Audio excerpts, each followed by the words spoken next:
Ani manumti nattaafu. Ani manumti nattaafu. Jaarsa koo dabarseen kennaa. Jaarsa koo akka kennaatti dabarseen kennaa. Haafu manni nattaafu Saidoon kiyya mana kanas naa bite hoon barbaades pileena naa bita hoon barbaade Finfinnee guutuu sana naa bita hin ta'u nattaafu. Ni qirbi ni alfalka. Hai jedhame dhugaa isuma dhugaa dubbachuudhaaf jechuudha waan baay'ee takkana ajaa'ibe jechuudha. Dursa viidiyoo wayii argee tanan jechuudha ammallee irra deebi'ee viidiyoo kaleessatti irratti viidiyoo wayii argee ture. Kaza baay'ee tokko na ajaa'ibaa ture jechuudha. Kazaan akka carraa ta'ee gara YouTube irra dhufne beektani kaleessa ilaalan ture maan argine ergana YouTube irraa bahee natti fakkaate kan isaan gellakkisanii. Ganama kana gaafan ilaalu chaanala Saidoo irratti gellakkifamee jira jechuudha. Ayyuun iddoo manaa deemtee yommuu namtichi waa'ee Sumayyaa taasaa ture jechuudha. Baay'ee tokko na ajaa'ibde jechi ayyuutu baay'ee tokko na garrame isuma dhugaa dubbachuudhaaf hedduu takka na ajaa'ibe jechuudha.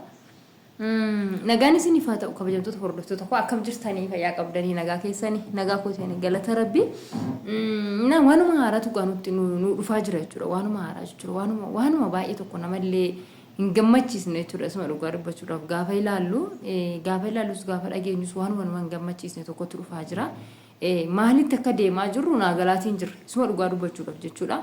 Maalitti akka deemaa jiru karaa kama akka deemaa jiru naagalaatiin jiru jechuudha waa'een ayyuu fi waa'een Saidoo kuni naagalaatiin jiru jechuudha akkuma kaleessa argitanii dachoo kan jedhu jechuudha egaa ayyuun haadha manaa koo waggaa dheeraa waliin jiraadhedha akkamittiin aga kana miidiyaa irratti aga kana maqaan ishii ba'ee aga kana yemmuu ishiin akkasitti miidiyaa guuttu kana ani eessan naqee nan du'amu nan jira nan du'e moonan jira jechaa jira jechuudha. Akkasuma waa baay'ee gadi babbaasaa jira jechuudha muccichi yommuu isaan lidatii waliin kabajan lidatii isaa dhattee naashin kabajuu fi baqa roomantikii adagaa wayii kan akka wayii kan isaan wajjin hojjetan maal kan isaan jedhan jechuudha kan argisiisaa jiru viidiyoo isaa irratti TikTok isaa irratti yoo argitan akkasuma chaanala YouTube haaraa baneetii jira. Dura TikTok irratti hojjetaatee ture gurbichi amma immoo gara YouTube dhufe reef argee jechuudha inni gurbichi TikTok irratti ture malee YouTube irratti hin dhufne gaafa gara YouTube dhufudha jechuudha ayyuudhuma saayyuu akka isheen taa'aa jirtu kan argee namichi kun yaani kanan jedhu hin du'e moo hin jira jedhee kan gaafii natti taasisu har'a weessaa gadi dhufe jedhee kan gaafii natti taasisu maali yoo jettani ayyuu fi Saidoon erga walitti dhufanii wal fuudhanii maal jedhanii akkuma beekamu waggaa guutuudhaaf deemu ja'a torbaffaa moo saddeettaffaa keessa jiru jechuudha. Ja'a torbaffaa keessa jiru waqa ja'a torbaffaa keessa jiru jechuudha amma ja'a torbaffaa saddeettaffaatti seenuudhaaf deemaa jiru. Aga kana hunda namichi kun dhugumaan dhugaatti hin du'e moo hin jira biyyum kana keessa jira moo biyya biraa keessa jiraataa ture kan jedhu anaafuu gaafidha jechuudha. Sun dhugaa dubbachuudhaaf jechuudha nama kamiifiyyuu gaafidha wanni kun nama kamiifiyyuu gaafidha.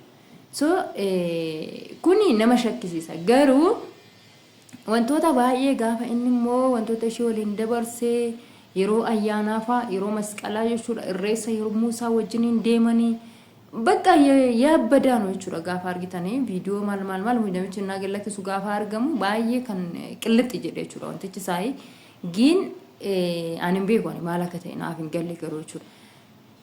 ቢሆንም ይሄውማን ወንት ተኤስ ሃተኡቲ ወንት ታኔስ ወንት ተኤስ ሃተኡቲ አማ ቪዲዮ ከለሳ ከሰትሙ አዩ ማልጀቲ ኩኑን ዲኑ ኦሶ እጭቲ ነገ ከና ዱደሽ ዱባ ጅሩ ወንቲ ባየን ኦሶ ጀዳማቲ ጅሩ ጋች ደምቲ ራወቴ አዩ ዳኒ ነምቲቻ ባን መና ኢሳንራ ቢተታኒ dhaabbanni suni jechuudha namtichi maal jedheeni Sumayyaa fi Saidoo walitti araarsi Saidoonis ishiidhaaf jedhee biyya irratti akka walii gad hin deemne ati sabbaan manaa keessi gatee raawwatee akka asiifachi hin deemne ammuma asiifachi deemamu kana maallaqnis dhuma soo kanaaf iyyuu nuti gaafa ati jara kana walitti araarsite badhaasa sii kennina badhaas nuti si kenninu manadha jedhanii mana badhaasu laala argitani manadha kan nuti si badhaasnu yoo ati walitti araarsite jira kana jedhanii ishin immoo yabbada wanti dhiita'e yaafanaddaa'u jettebbo yabbata yaafanaddaa'u jedhanii miti afaan isaaniitiin maalitti beennaa miti afaan isaanii sana So in nageenya malee dubbachuu isaan beennu haa ta'u malee gaa wanti fee waan fedhe haa ta'u malee hin araasu walitti baaleen immoo asaaliffee alsaxeem jette gaafa ishiin akkana jettu namtichi isa jechaa jirutu natti dhaga'ame jechuudha lamin ishiin dubartii taate nama meeqa waliin dhahaa jirti nama meeqa waliin dhoofaa jirti nama meeqa walitti hidhaa jirti jalqabarraa gaafa jalqabnu gaafa ishiin saayidoo faana walitti dhuftee saayidoo jaalladhee maraadhe jettee jalqabarraa dhufee kan akka ishii fi saayidoo wal arguyyuu akka isii saayidoodhaan walitti dhiyaatu kan taasise wabiidha. Yeroo sanaa eenyu wajjin jirti ishiin wabii wajjin jirti jechuudha. Isin galtee haa ta'u malee immoo gurbaan inni kun illee jechuudha geechoonni jedhame kuni innillee amma yoo odeessu akkasan innaa sanayyuu jaallataatii jiru jechuudha. Jaalallee isaa akka taatee jirtutti jechuudha. Inni dubbataatii jiru. Waggaa tokko ol yeroo dheeraadhaaf kan jedhu kaa jaalallee koo taate kan jirtu waa baay'ee waliin dabarsinee jirra istira baay'ee waliin dabarsinee jirraadha jechuudha kan inni dubbataatii jiru. So mucaan kuni edda nama amma kana intala dubaraa takka taate nama amma kana jechuudha waliin akkasitti dhawuun ishii maal kan jedhamu gaafii guddaa namatti uuma. Akkasuma immoo yoo akkuma argitan viidiyoo mucaati irratti mucaan waa baay'ee istira baay'ee akka wajjin dabarsanitti kan inni himaatii jiru. Ani waan xixiqqoon gadi baase malee kan dugda duuba jiru baay'eetu jira jedhe. Kan dugda duuba jiru baay'eetu jira. Kan gadi hin bahin baay'eetu jira. Ammayyuu wanti kun gadi haa bahu yoo jedhame nin baasa. Isin galtee nin baasa jechaatii jira jechuudha. So waan baay'ee takka sodaachisaadha jechuudha. Wanti kuni ayyuudhaaf waan baay'ee tokko sodaachisu waan baay'ee shakkii guddaa keessa nama galchuudha. Isuma dhugaa dubbachuudhaaf waan shakkii guddaa keessa nama galchuudha. Amma mooshii maal jetti araaruma haadha ilmoo isaatiin walitti araarsi jedhamnaan baaleen asaaliffee alsaxeem jettee abbaa manaa koo dabarseen kennu jechuudha. Abbaa manaa koo dabarseen kennu yommuu jettu isheenoo ammayyuu jechuudha akka jedhutti gurbaanii ammayyuu jaalallee dhuma kootii jechaa jira jechuudha. So ishiin osuma saayidoo wajjin jirtuyyuu gurbaa sana faanas jira. So akka mucaa sana faanallee jiraataa jirtudha jechuudha kan nutti mul'ataa jiru. Sini galee mucaan kun nama lama faana jiraataa jirti moo akkamittiin akka ishiin jiraataa jirtu garuu Allahu a'lam rabbii tokkichi kun haa beeku ani wanti nani beeku hin jiru jechuudha. Maaliifin akkatti mucaan jedhuttuyuu akka amma ammaatiyyuu isa waliin jiraataa jirtutti jechuudha. Sini galee viidiyoo baay'eetu jira TikTok isaarra gaafa dhattanii ilaaltan jechuudha gurbaan waa'uma ishii gadi roobsaa jira jechuudha. Jalqabaa kaasee duraa kaasee hanga ammaatitti maal keessa akka isaan jiran istiri maalii keessa akka isaan jiran maal keessa aguma ammaa kana maal keessa akka isaan jiran argisiisaa jira jechuudha. So waan baay'ee tokko nama dabbaru waan baay'ee tokko ulfaatudha. Akkaataa gurbichi jedhutti immoo shakkiidhuma na keessatti uume jechuudha. Dhugumaan ayyuun saayidoo jaallattee dhugumaan saayidoodhuma faana jiraataa jirti. Saayidoodhuma waliin jiraataa jirti. Jireenyi ishii kun amma dhugumaan dhugaatti saayidoo waliin jira kan jedhu gaafii guddaa natti uumee jira jechuudha. Sini galee maaliifini dhugumaan dhugaatti yoo ta'e saayidoon ishee faana jiraataa jiru gaafa torbee tokko bakka tokkotti argite torbee tokko bakka tokkotti argite jechuudha. Torbee tokko biyya tokkotti argite torbee tokko biyya tokkotti argita.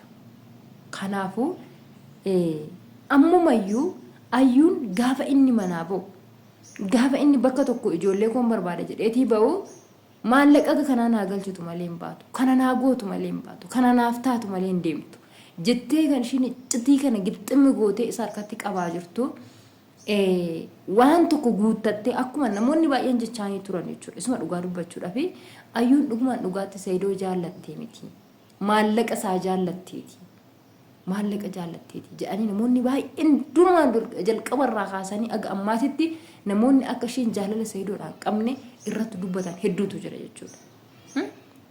So dhugumaan akkuma jarri suni jedhanii mucaan kun maallaquma isaa jaallattee maallaqa irraa guurrattee deemuu barbaaddetii kana jedhu sina yaada.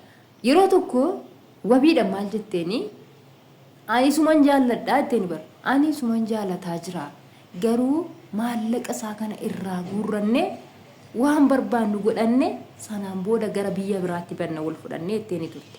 Na yaadadha waan kana irraanfadhu jechuudha.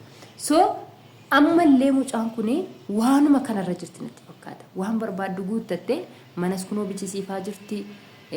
Maallaqa manaa kaffalchiifattee xumurattee makiinaa ishee bichisiifattee akka barbaadetti zanaa jettee sanaan booda Saidoodhaan wadi jechuunidhaaf natti fakkaata akka yaada kan gootetti jechuudha. Saidoon garuu gowwaa ta'e ilmoo isaa otoo barbaaddatee isiin kun waan barbaadde haa jettu dhugaa jirtu baasee ilmoo isaa barbaaddatee ilmoo isaa faana jiraate isaa wayyaan jedhaanii gara kan goote. Ani akka natti fakkaatetti dubbadhe rabbiin immoo dhugaa jirtu haa baasu. Namoonni haaraan akka carraa gara chaanaala kanaa dhuftan subscribe gochuudhaan maatii kiyyataa.